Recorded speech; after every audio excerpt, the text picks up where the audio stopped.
আমার জীবনটাকে সাজাবো কেমনে?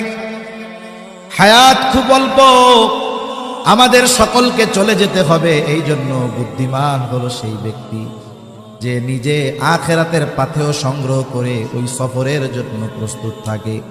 শেষ একটা কথা বলে আলোচনা শেষ করি।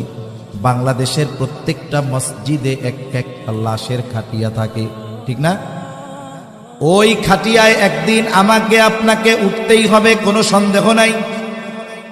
আমাকে আপনাকে মরতেই হবে, কোনো সন্দেহ নাই। একটু হৃদয় দিয়ে চিন্তা কইরেন, একটু ভাইবেন, যেই কথাগুলো যেটা বলি একটু চিন্তা কইরেন। আমি আপনি যখন দুনিয়া থেকে চলে যাব, মারা যাব, আল্লাহ না করুক এইখানে যদি কেউ মারা যায়, এইখানে যদি কেউ মারা যায়, তার লাশটা কিন্তু বাকি রাত যেই বিছানায় সে গত রাত্রে ঘুমায়া ছিল ওই বিছানার মধ্যেও তার লাশটা